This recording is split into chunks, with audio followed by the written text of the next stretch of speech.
കരയിൽ വെള്ളം കയറിയ വീടുകളൊക്കെ ശുചീകരിക്കുക എന്നത് വലിയൊരു പ്രയാസമേറിയ കാര്യം തന്നെയാണ്. എന്നാൽ മട്ടന്നൂരിലെ ഡിവൈഎഫ്ഐ പ്രവർത്തകരും SFI പ്രവർത്തകരുമാണ് ഈ മേഖലയിൽ പ്രധാനമായും ഇത്തരം പ്രതിസന്ധികളെ തരണം ചെയ്യുന്ന പ്രവർത്തനങ്ങൾ ഏറ്റെടുത്തിരിക്കുന്നു. ഡിവൈഎഫ്ഐ നേതാവ് വിനീത് ചേരുകയാണ്. വിനീത്, എന്താണ്, എങ്ങനെയാണ് പ്രവർത്തനങ്ങൾ? നമ്മളിപ്പോൾ പ്രവർത്തനം കഴിഞ്ഞ മെഞ്ഞാന്ന് രാത്രി 10:30 കൂടിയാണ് ഈ പ്രദേശത്തിനകത്ത് ഈ ടണൽ പൊട്ടിയതുമായി ബന്ധപ്പെട്ടുകൊണ്ട് വെള്ളം കയറിയിട്ടുള്ളത്. അപ്പോൾ മെഞ്ഞാന്ന് രാത്രി മുതൽ തന്നെ ഡിവൈഎഫ്ഐയുടെ കിഴല്ലൂർ മേഖലാ കമ്മിറ്റിയുടെ ഭാഗമായിട്ടുള്ള യൂത്ത് ബ്രിഗേഡ്സും അതുപോലെ തന്നെ മട്ടന്നൂർ ബ്ലോക്കിനകത്തുള്ള യൂത്ത് ബ്രിഗേഡ്സും ഈ പ്രദേശത്തിനകത്ത് ക്യാമ്പ് ചെയ്യുന്ന ഒരു നിലയുണ്ടായിരുന്നു. പക്ഷെ എന്താ വെച്ചാൽ ഒരു സാഹചര്യത്തിൽ ഈ വെള്ളം ഇറങ്ങിപ്പോകാൻ പറ്റാത്തത് കൊണ്ട് നമ്മുടെ യൂത്ത് ബ്രിഗേഡ്സിന് ഈ വീട് ക്ലീൻ ചെയ്യൽ വലിയൊരു പ്രയാസമായിരുന്നു. പക്ഷെ ഇന്ന് രാവിലത്തോടു കൂടിയാണ് നമ്മുടെ ഈ ഒരു 8ഓളം വീടിനകത്തുള്ള വെള്ളം ഇറങ്ങിപ്പോകുന്ന ഒരു നിലയുണ്ടായത്.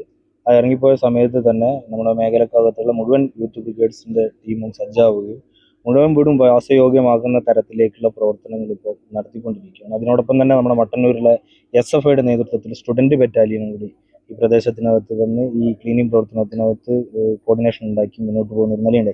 ഇപ്പോൾ ഉള്ളതെന്ന് വെച്ചിട്ടുണ്ടെങ്കിൽ ഒരു വീടിനകത്താണ് ഇപ്പോൾ പൂർണ്ണമായും വെള്ളം നിൽക്കുന്നത്.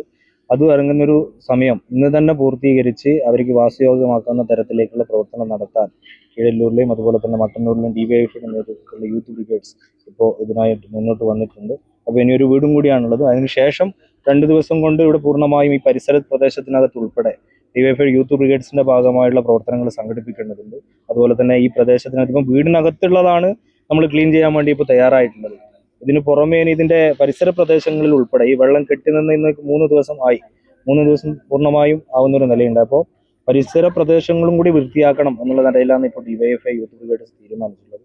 അതുകൊണ്ട് ആ നിലയിലേക്കാണ് ഇപ്പം പ്രവർത്തനത്തിനകത്ത് ക്രോഡീകരിച്ച് മുന്നോട്ട് പോകുന്ന ഒരു നിലയിൽ.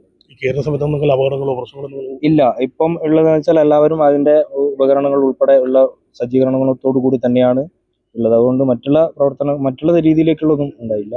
എല്ലാവരും നല്ല രീതിയിൽ തന്നെ നമ്മുടെ ഈ പ്രവർത്തനത്തിന്റെ ഭാഗമായി മുന്നോട്ട് പോകുന്നുണ്ട്. ഇതാണ് ഡിവൈഎഫ്ഐയുടെ യൂത്ത് ബ്രിഗേഡിന്റെയും അതുപോലെ തന്നെ സ്റ്റുഡന്റ് ബറ്റാലിയൻ SFIയുടെ നേതൃത്വത്തിലുള്ള പ്രവർത്തകരുമാണ് ഈ മേഖലയിലെ വീടുകളിൽ ശുചീകരണം ഉൾപ്പെടെയുള്ള കാര്യങ്ങൾ ചെയ്യുന്നത്. അവസാനഘട്ട ഒരു വീട്ടിലാണ് ഇപ്പോൾ വെള്ളമുള്ളത്. അതൊഴിയുന്നതിനനുസരിച്ച് ആ വീടും ശുചീകരിക്കും. അതിന് കൂടാതെ അടുത്ത ദിവസങ്ങളിൽ ഈ മേഖലയിലാകെ വെള്ളം കയറിയ ഒരു സാഹചര്യമാണ് ഉണ്ടായത്. അതുൾപ്പെടെ ശുചീകരിക്കുന്ന പ്രവർത്തനങ്ങൾ ഏറ്റെടുക്കുമെന്നാണ് ഡിവൈഎഫ്ഐ പറയുന്നത്. ക്യാമറമാൻ അരുൺ ജനാർദ്ദനൊപ്പം ജിസ്നേഷ് കാക്കര, ഗ്രാമിക ന്യൂസ്, മട്ടന്നൂർ.